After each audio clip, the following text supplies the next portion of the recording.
जिहादी सुअर की औलाद दीपक मोहम्मद को तेरे कोट द्वार में बजरंग दल पहुंच चुका है। मुन्ना, झुंड में तो सुअर आते हैं, शेर अकेला ही आता है।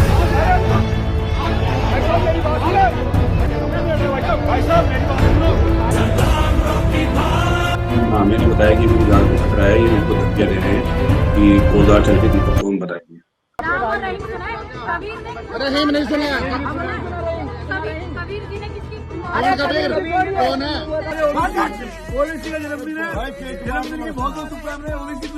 उत्तराखंड में पौड़ी जिले के कोटद्वार कस्बे में बीते दिनों एक मुस्लिम दुकानदार के सपोर्ट में आए मोहम्मद दीपक के खिलाफ बजरंग दल के गुंडों ने शनिवार शाम को प्रोटेस्ट किया।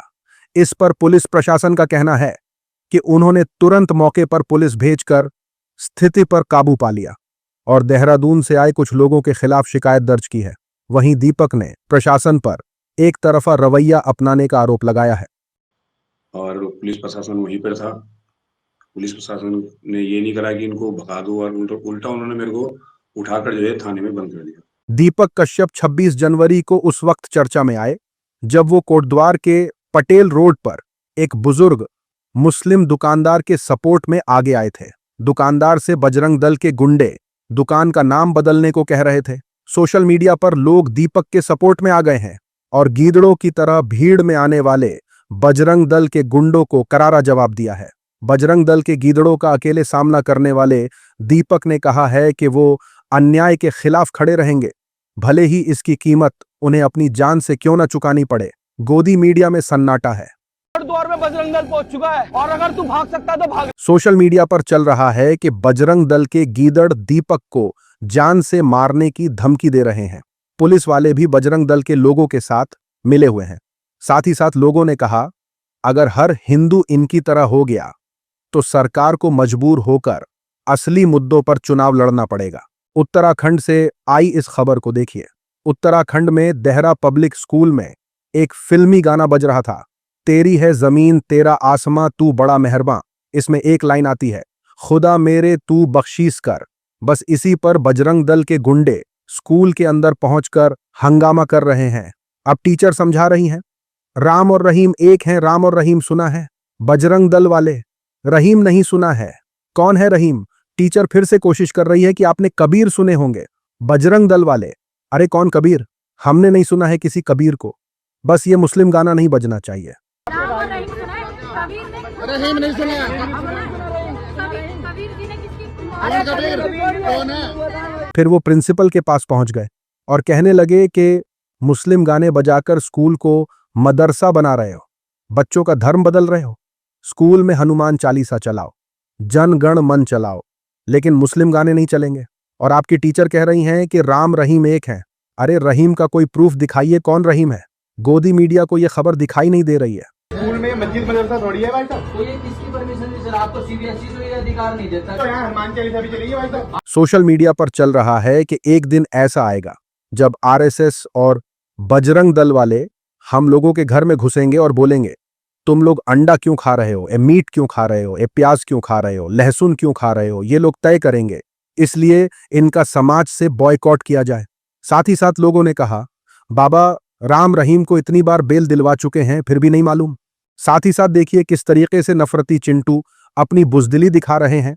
मुस्लिमों के नाम पर अपना घर कारोबार चलाने वाले नफरती चिंटू, दक्ष चौधरी और उसके तमाम नफरती साथी ओवैसी के मुंह पर तो कुछ कहने से रहे, इसलिए उन्होंने एक कुत्ते को पकड़कर उसे ओवैसी का नाम देकर केक काटा है। लोग बोल रहे हैं कि ऐसा करके इन्होंने अपनी ही बुजदिली कैमरे पर वायरल कर दी। हिम्मत होती तो ओवैसी के सामने ऐसी हरकतें करते, लेकिन ऐसा सपने भी नहीं सोच सकते। आईटी सेल इसे देखकर अपना मन बहला रहा है।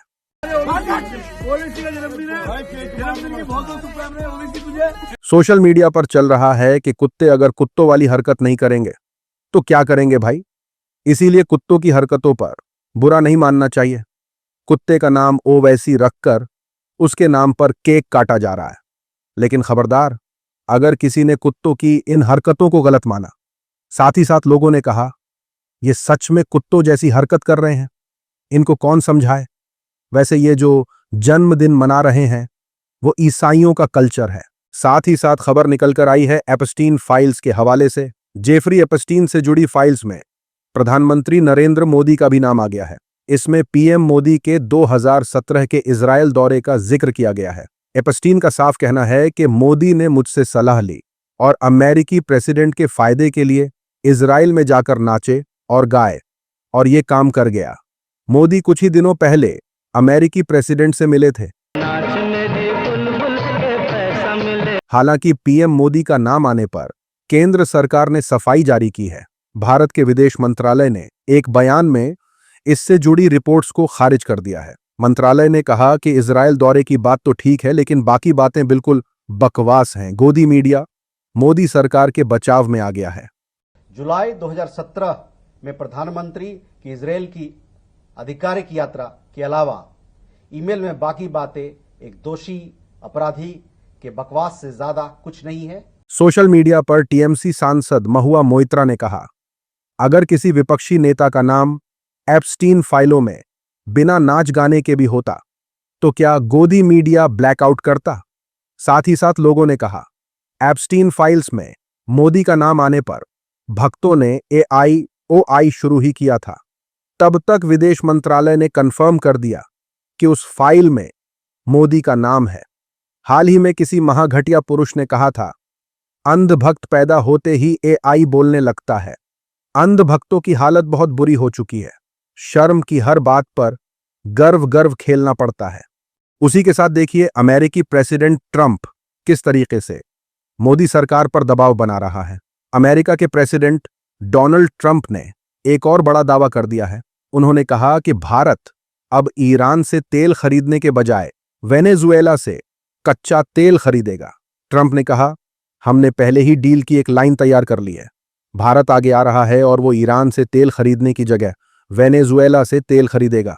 अमेरिका के सैंक्शंस के बाद भारत अब ईरान से ज्यादा तेल नहीं खरीदता। ट्रंप ने कहा है कि भारत वेनेजुएला से तेल खरीदेगा, ईरान से नहीं। गोदी मीडिया नहीं पूछेगा कि आप किस फलाने के कहने पर सरकार चला रहे हैं। India is coming in and they're going to be buying Venezuelan oil as opposed to buying it from Iran. So we've already made that deal. Social media पर इतिहासकार अशोक कुमार पांडे ने कहा, तो अब ट्रंप तय कर रहे हैं कि भारत कहां से तेल खरीदेगा, जब हमारे देश के मामले दूसरा देश तय कर रहा है। कमाल है।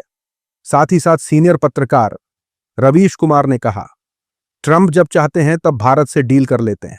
भारत ट्रंप से डील नहीं कर पा रहा है। भारत वेनेजुएला से तेल खरीदेगा, इसका ऐलान ट्रंप करते हैं। भारत की तरफ से कुछ नहीं बताया जाता है।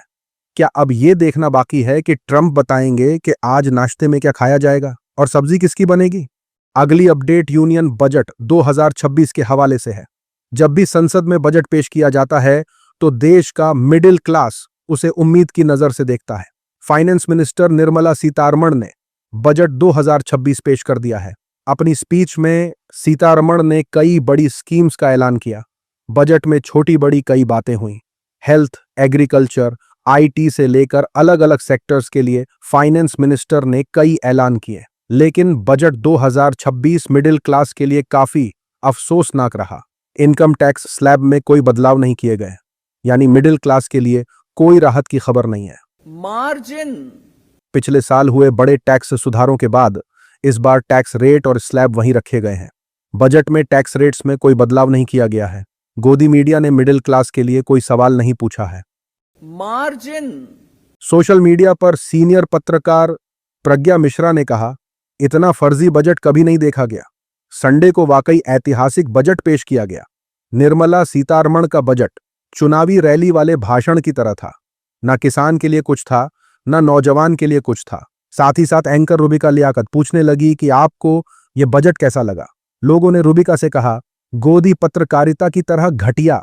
साथ ही साथ इस खबर ने अंधभक्तों को रुला दिया है। जितने भी अंधभक्त शाहरुख खान का बॉयकॉट करते हैं, उनका मन्नत बिकवाने के सपने देखते हैं। उन्हें शायद ही ये मालूम होगा कि रिपब्लिक डे के एक दिन पहले दिल्ली में राष्ट्रपति भवन में एक दावत रखी गई थी। ये दावत भारत की प्रेसिडेंट द्रौपदी मुर्मू ने इंडोनेशिया के प्रेसिडेंट प्रबोवो सुबियांतो के सम्मान में दी थी। इस दावत में इंडोनेशिया से आए मेहमानों ने SRK की फिल्म का गाना कुछ कुछ होता है गाया था। उनके साथ इंडोनेशिया के बड़े बड़े मंत्री भी मौजूद थे। शाहरुख खान का डंका बजता देख गोदी मीडिया भी कहीं छुप गया था। आईटी सेल ये देखकर रोने लगा। सोशल मीडिया पर चल रहा है कि शाहरुख खान की लेगेसी सबसे अलग है। वो है इंडिया का सॉफ्ट रियल पावर।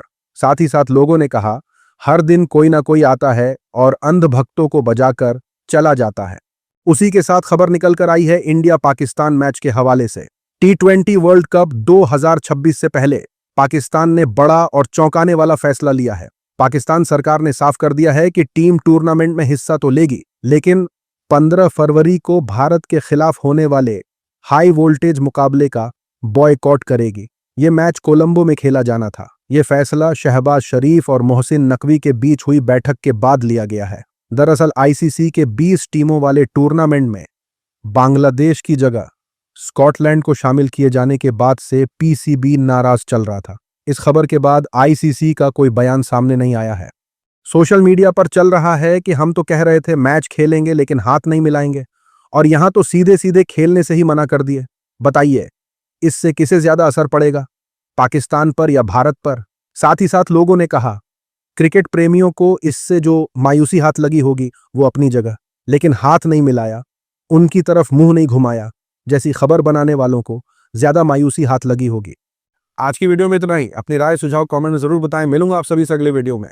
तब तक के लिए अपना ख्याल रखें।